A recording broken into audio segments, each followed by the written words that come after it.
So after I get this on, my next box is box D, which has all the accessories and so forth. So you want to open this guy. I'll give you a brief little rundown of what's actually inside this box. There's a lot of things in this box. We'll start with the battery chargers. I'll explain later how to charge the batteries. Next, you have this little bag. This little bag here has all your cables, so cables that you'll use to attach the monitor to the camera, the external viewfinder to the camera, audio cables, and so forth. So that's your little cable bag. These are power cables that go into the battery chargers or into the wall adapter for the RED camera. This here is an audio accessory cable.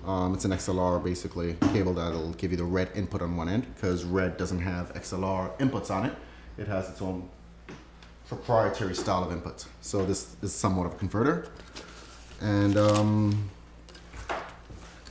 this here, I believe is called the dovetail, allows you to attach your battery and to hold your hard drive in there. We'll be getting to all of these one by one, of course, as we mount the camera. This here is your power adapter. This allows, sorry, not that part. This here is your power adapter. This allows you to plug the camera directly to the wall, to an AC outlet without having to run off battery power. This, I believe, is a new item. I haven't seen this before, but by looking at it, it looks like a shoulder mount. So I guess if you want the camera to be shoulder mounted, you would attach this to the bottom of the camera and have a shoulder mount. And there's a couple more little adapters here. These you will not necessarily be using all the time. This here is basically allows you to go from 19mm rods to 15mm rods to attach your follow focus or different accessories that may use that rod size. I'll get into that a little later.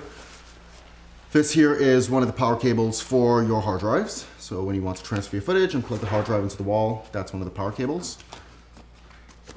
This here is a box with Allen keys, all different sizes, that will allow you to add things and so forth to the RED, tighten knobs and so forth. That's what that is. These here, I believe, are called pistol grips. These would go on the front of the camera. If you're shoulder mounts, they would allow you to hold the camera more securely and stably.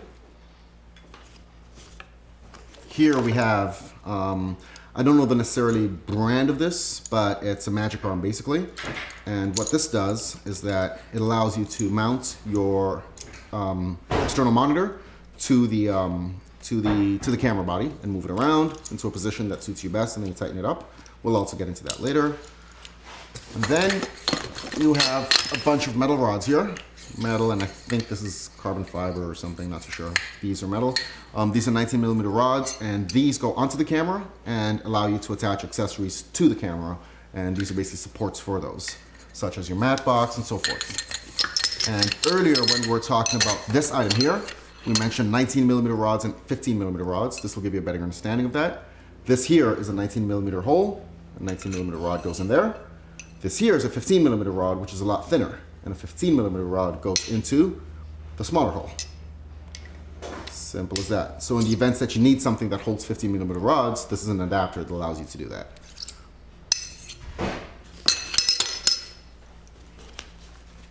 Okay, so now we're going to start building our RED, using primarily first this accessory box.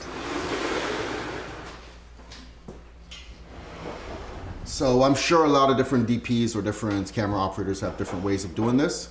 This is just a system I use. I guess there's no right or wrong, well, there might be right or wrong ways to do things, but I guess there's no specific order. As long as things are securely placed, you're good. So this is basically the way I build it. One of the first things that we're going to use are the base plate, sorry, the rods. What I use is these first two 19mm silver rods. I use those for the bottom because they're a little bit longer, so they allow you to get your matte box on. So you want a nice long rod at the bottom, as well as your full follow focus unit, if you're using one. So what you want to do here, sorry, is slightly loosen these screws. You don't want to go too far, you don't want them coming out. Just loosen these a bit. There's one in the front of this hole, there's another hole in the back here. Right there, you can see that. As you can see, you just saw a benefit of mounting the camera while it's on a tripod. You can move around. So there we go. And what you want to do is slide this rod in,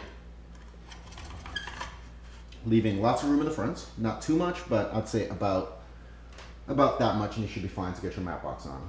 So what is that? That's about 6 inches, a bit more.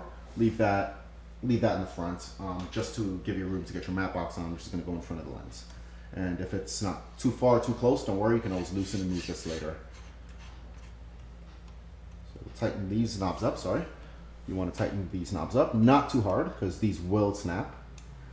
You just want to get it nice and snug so that this doesn't slide out. These will definitely snap, so just a little snug, and that's it. And it's not going anywhere, so you're good. Same thing on the other side. You want to get the second rod. Loosen your screw a bit. There, we do have a screw missing here, and that's proof of why you do not want to loosen these screws way too much, because they do pop out, and they're really tiny, so they get lost on set. So you want to slide this in.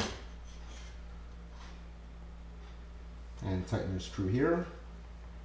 And imagine that I have a second screw here. We want to tighten that guy as well. This should hold enough for now, though, at least, just for the purpose of this tutorial.